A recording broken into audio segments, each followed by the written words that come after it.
అందరికీ నమస్కారం. మనం చెప్పుకోబోయే కథ సహనశిల్పం. రచించిన వారు మణిగారు. కథలోనికి వస్తే, మీ వాడి అల్లరి భరించటం మాకు చాలా కష్టంగా ఉంది. అసలు అలా ఎలా చేయగలుగుతున్నాడు? తాను కూర్చున్న కుర్చీ, టేబుల్ పైన ఉన్న డస్టర్ ఒకటేంటి చాలా విరగ్గొట్టాడు. కొన్ని పాడు చేశాడు. బహుశా విధ్వంసం అన్న పదమే కరెక్టేమో. ఇంక మేము భరించలేము. మీరు కట్టిన డిపాజిట్ ఈ విరిగిన వస్తువులకు చెల్లుగా రాసుకుంటాము. మీ వాడిని తీసుకువెళ్ళండి. ఈ సంవత్సరంలో ఇది రెండో స్కూల్. గత 3 ఏళ్లలో 8వది. ఇక్కడ 3 నెలలకే పంపేశారు. ఏమీ మాట్లాడకుండా కొడుకు చేయి పట్టుకుని బయటకు నడవబోయింది వసుంధర. మామ్! ఎవరో చిన్నగా పిలిచిన పిలుపు విని కారిడార్లోకి చూసింది. వాణి టీచర్. వసుంధర గారు, రోహిత్ మంచి అబ్బాయి. నా తరగతిలో అల్లరి లేదు. కానీ తనని ఎవరైనా ఏమైనా అంటే తట్టుకోలేడు. ఆ సమయంలో రోహిత్ ప్రవర్తన మారిపోతుంది. చేతికి అందుబాటులో ఉన్న వస్తువును నాశనం చేస్తాడు. వీలైతే సైకాటిస్ట్కు చూపించండి, చెప్పింది అనునయంగా. వసుంధర తలపంకించి మౌనంగా బయటకు నడిచింది. రోహిత్ను చేర్పించిన ప్రతి పాఠశాల నుంచి దాదాపుగా ఇదే ఫిర్యాదు. కాకపోతే చెప్పే మాటలు వేరు. సారాంశం ఒక్కటే: విధ్వంసం, నాశనం. ఒకరైతే తీవ్రవాది అవుతాడేమో, జాగ్రత్తండి అని వెకిలిగా నవ్వి ఉచిత సలహా కూడా ఇచ్చారు. తన కొడుకు విషయం తెలుసు కనుక మౌనం వహించింది. ఇంట్లో ఎప్పుడూ ఆ ప్రవర్తన లేదు. స్కూల్కి వెళ్ళినప్పుడే ఈ సమస్య. అది కూడా అరుదుగా. ఎవరైనా తనకు ఇష్టం లేని పని చేసినప్పుడు, లేదా తప్పని మందలించినప్పుడు. రోహిత్కి ఆట వస్తువులిచ్చి ఆలోచిస్తూ కూర్చుంది. సాయంత్రం భర్త ఆకాష్ రాగానే కాఫీ అందిస్తూ, నేను చైల్డ్ కేర్ లీవ్ తీసుకుంటాను ఉపోద్ఘాతం లేకుండా అంది. అయిపోయిందా ఈ స్కూల్ ముచ్చట కూడా? ఇప్పుడేం చేద్దాం? అప్పటికి సైకాటిస్ట్కి చూపించాం. 4 సిట్టింగ్స్లో పరిశీలించి, మీ వాడు హైపర్ యాక్టివ్, వేరే సమస్యలు ఏమీ లేవు. వాడి బుర్రకి తగిన పని కల్పించండి. ఎప్పుడూ బిజీగా ఉండేలా చూడండి. ఆ కోపాలన్నీ పెద్దవాడయ్యే కొద్దీ తగ్గిపోతాయి. మీరు కాస్త శ్రద్ధ పెట్టండి చాలు అన్నాడు కదా. అవును, అందుకే నేను చైల్డ్ కేర్ లీవ్కి అప్లై చేస్తాను. మీరు కూడా కొన్ని రోజులు సెలవు పెట్టండి. ఓ వారం రోజులు అలా తిరిగి వద్దాం. రోహిత్ ఎక్కడికి అంటే అక్కడికి. వాడిని స్టడీ చేద్దాం. అప్పుడు నా ప్లాన్ చెప్తాను. సరే, నీకు సెలవు శాంక్షన్ అయ్యాక చెప్పు. నేను కూడా సెలవు పెడతాను. అప్పటి వరకు రోహిత్ ఎక్కడ ఉంటాడు? నాతో స్కూల్కు తీసుకువెళ్తాను. అనుకున్నట్లుగా వారం రోజులు హైదరాబాద్ వెళ్ళి రామోజీ ఫిలిం సిటీ, చార్మినార్ తదితరాలు చూసి హాయిగా తిరిగి ఇంటికి వచ్చారు. ఓ సాయంత్రం కొడుకుని తీసుకుని బీచ్కి వచ్చింది.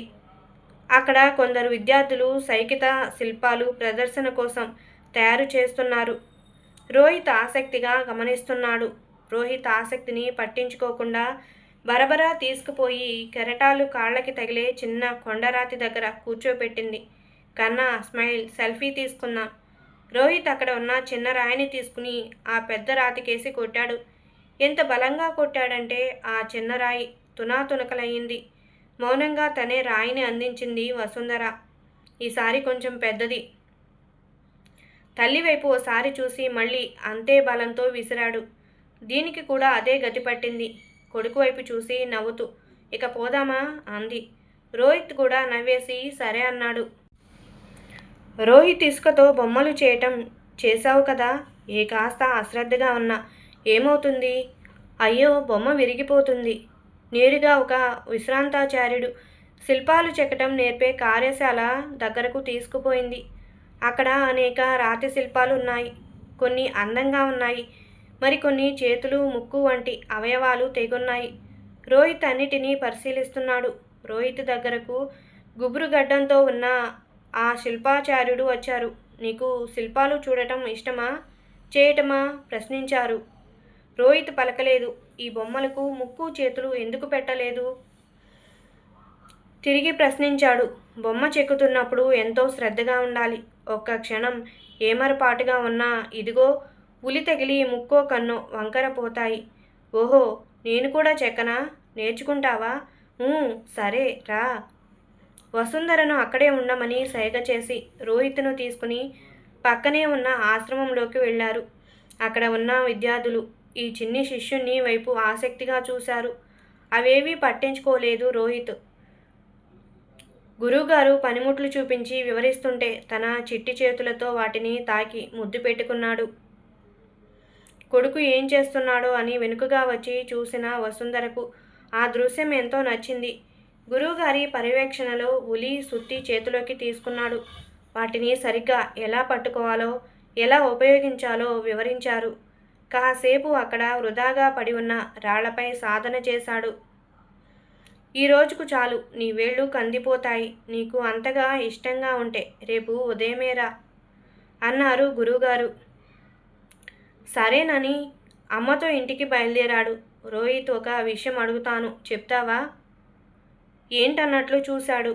ఇందాక రాళ్లను కోపం కొద్దీ విసిరి ముక్కలు చేశావు. ఇప్పుడు రాళ్లతో బొమ్మలు చెక్కగలవా? చేస్తాను. ఇంట్లో వాక్స్తో చేసే బొమ్మలు కాదు. అవును, నాకు తెలుసు. ఇసుక బొమ్మ చెదిరిపోయినా మళ్ళీ చేయొచ్చు. కానీ రాతి బొమ్మ విరిగితే మరి బాగోదు. కానీ నేను చేస్తాను. గుడ్. కళ్ళల్లో కొత్త కాంతితో కనిపిస్తున్న కొడుకుని చూసి విషయమేమిటని ప్రశ్నించాడు ఆకాష్. జరిగినదంతా వివరించింది. మనం హైదరాబాద్ వెళ్ళినప్పుడు శిల్పారాంలో శిల్పాలను తాకుతూ రోహిత్ మైమరిచిపోవటం చూశాను. ఇక్కడ ఉన్న విశ్రాంత శిల్పాచార్యునితో ఫోన్లో మాట్లాడాను, చెప్పింది. కొత్త అధ్యాయం మొదలైంది. చూద్దాం ఇదెన్నాళ్ళో. తన బొజ్జను హత్తుకుని ముద్దుగా బజ్జున్న రోహిత్ తలను నిమురుతూ ఇదే వాడి గమ్యమేమో అంది వసుంధర. రోజు ఉదయాన్నే కార్యశాలకు తీసుకువెళ్ళటం, రోజంతా శిక్షణ, సాయంత్రం రావటం. వసుంధరకు కొత్త వ్యాపకం అయింది. చిన్ని చేతులు ఉలిపట్టి సుత్తితో కొట్టి కాయలు కాస్తున్నాయి. ఒక్కొక్కసారి ఆ దెబ్బ వాడి లేత వేళ్లపై పడి నల్లగా కమిలిపోతున్నాయి. అయినా పట్టుదల వీడలేదు రోహిత్. అమ్మా, నువ్వు రోజూ రాకు. స్కూల్కి కట్టినట్లే లంచ్ బాక్స్, వాటర్ బాటిల్ ఇచ్చే. ఆటో మీద వెళ్ళి వస్తాను భరోసా ఇచ్చాడు కొడుకు. ఆరిందల. సెలవులు ఉన్నన్ని నాళ్ళు వస్తాను కన్నా, ఆ తర్వాత నువ్వే వెళ్దూలే ఒప్పించింది వసుంధర. నెలలు గడిచిపోతున్నాయి. ముగ్గురు ఎవరి పనులలో వారు నిమగ్నమయ్యారు. కొడుకు తరపు నుంచి తీసుకువెళ్ళండి అనే ఫిర్యాదు రానందుకు ఊపిరి పీల్చుకున్నారు ఆకాష్, వసుంధర. ఉన్నట్టుండి ఓ రోజు ఆచార్యుల వారి నుండి ఫోన్, సాయంత్రం మీరిద్దరూ కలిసి రండి అని. విషయం అర్థమై తర్వాత ఏ స్కూల్లో చేర్చాలో ఆలోచిస్తూ ఆకాష్ చేతులెక్కడ నలగొట్టుకున్నాడో, ఏ బొమ్మలు విరిచి పారేశాడో ఆలోచిస్తూ వసుంధర కార్యశాల దగ్గరకు చేరుకున్నారు. ఆచార్యుడు చప్పుడు చేయవద్దని సైగ చేస్తూ ఇద్దరిని కార్యశాల వెనుకవైపుకు తీసుకువెళ్లారు. అక్కడ చిన్న పెద్ద ఎన్నో బొమ్మలు, ఒకటే ధ్వని లయబద్ధంగా టిక్ టిక్ అతి సన్నగా వినిపిస్తుంది. వెనుక అలికిడైనా వినిపించుకొని ఋషిత్వంలో, తన్మయత్వంలో బొమ్మను చెక్కుతున్నాడు రోహిత్. మళ్ళీ అంతే నిశ్శబ్దంగా ఆశ్రమంలోకి నడిచారు ముగ్గురు. మా రోహితేనా? ఎంత శ్రద్ధ అన్నాడు ఆకాష్ ఆశ్చర్యంగా. మీ వాడి వేళ్లలో నైపుణ్యం ఉంది, పట్టుదల, శ్రద్ధ ఉన్నాయి. ఈ రెండింటి వలన ఉలిని పట్టుకోగానే సహనం కూడా వచ్చి చేరింది. ఒక్క వారం రోజుల్లోనే రకరకాల పనిముట్లు ఎలా పట్టుకోవాలో నేర్చేశాడు. సాధారణంగా 2-3 నెలలు పడుతుంది ఏ విద్యార్థికైనా. 15 రోజుల కిందట ఇదిగో ఈ చిత్రం తెచ్చి చూపించాడు. ఇది రాతిలో చెక్కుతాను అన్నాడు. నాకే ఆశ్చర్యం వేసింది. కాదనలేదు, ప్రయత్నం చేయమన్నాను. నిండా 10 ఏళ్లు కూడా లేని ఆ బాలశిల్పి ఒక తల్లికి, గర్భస్థ శిశువుకు ప్రాణం పోస్తున్నాడు. చూస్తున్న నాకే ఆశ్చర్యం వేస్తుంది. మీ వాడికి మంచి భవిష్యత్తు ఉంది. ఏ గాంధర్వ స్థపతి శాపవాసన మీ ఇంట జన్మించాడో, జక్కన్నే మళ్ళీ పుట్టాడో ఉద్వేగంగా చెప్పుకుపోతున్నారు ఆచార్యుల వారు. ఆ చిత్రాన్ని చేతిలోకి తీసుకుని చూశారు రోహిత్ తల్లి, తండ్రి. గర్భస్థ శిశువు కనిపిస్తున్నట్లుగా గాజుతో చేసిన తల్లి బొమ్మ. ఆ బొమ్మకు రాతిలో ప్రాణం పోస్తున్నాడు తమ బిడ్డ. ఆశ్చర్యపోయారు వాళ్ళిద్దరూ. మీకు అభ్యంతరం లేకపోతే ఆ విగ్రహం పూర్తి అయ్యే వరకు నా దగ్గరే ఉంచుకుంటాను రోహిత్ని. మీరొచ్చి చూసి వెళ్తూ ఉండండి అన్నారు గురువుగారు. వీళ్ళిద్దరూ ఇంకా సంభ్రమాచార్యాల నుంచి తేరుకోలేదు.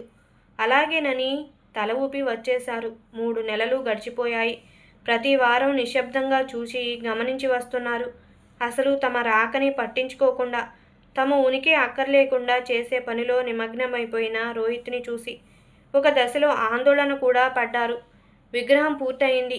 ఆ విగ్రహంతో పాటు మరికొన్ని కళాకృతులు కూడా చేర్చి విశాఖ ఉత్సవంలో ప్రదర్శించారు గురువుగారు. మాతృస్పర్శ విగ్రహం చూసిన వారంతా ప్రశంసల జల్లు కురిపించారు. ముగింపు సంబరాలలో జిల్లా కలెక్టర్ గారు అందరినీ ఆకర్షించిన మాతృస్పర్శ శిల్పానికి ప్రత్యేక బహుమతిని ప్రకటించగా వేదికపైకి వస్తున్న చిన్నారి రోహిత్ను చూసి అందరూ ఆశ్చర్యపోయారు. 3 నిమిషాల పాటు కరతాళ ధ్వనులలో ముంచెత్తారు. తల్లిదండ్రులను కూడా వేదిక మీదకు ఆహ్వానించి బహుమతి ప్రదానం చేశారు. ఆచార్యుల వారు 2 నిమిషాలు మాట్లాడటానికి అనుమతి తీసుకున్నారు. ఎంతో నైపుణ్యం, ఎన్నో ఏళ్ల కఠోర సాధన ఉంటే కానీ తయారు చేయలేని శిల్పమిది. కానీ ఈ పసివాడు సాధించాడు.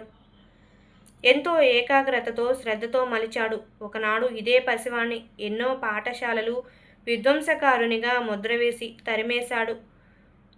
నేడు అదే చేతుల్లో కఠినశిల సైతం వెన్నలా మారిపోయింది. పిల్లలలో ఆసక్తిని పెద్దలే తెలుసుకోవాలి. మూసి కట్టిన విద్యలే గొప్ప అనుకున్న ఈ రోజుల్లో ఇలాంటి కళాకారులు ఎంతోమంది పిల్లలు తమ ఉనికిని కోల్పోతున్నారు. దయచేసి వారి ఆసక్తిని గమనించండి, ప్రోత్సహించండి. ఈ సందర్భంగా నేను రోహిత్ తల్లిదండ్రులను అభినందిస్తున్నాను. చిన్నారికి ఉజ్వల భవిష్యత్తుకై దీవెనలందిస్తున్నాను అంటూ ముగించారు. సహన శక్తితో రోహిత్ విగ్రహాన్ని రూపొందించాడా? తానే సహనం రూపొందించిన శిల్పమా?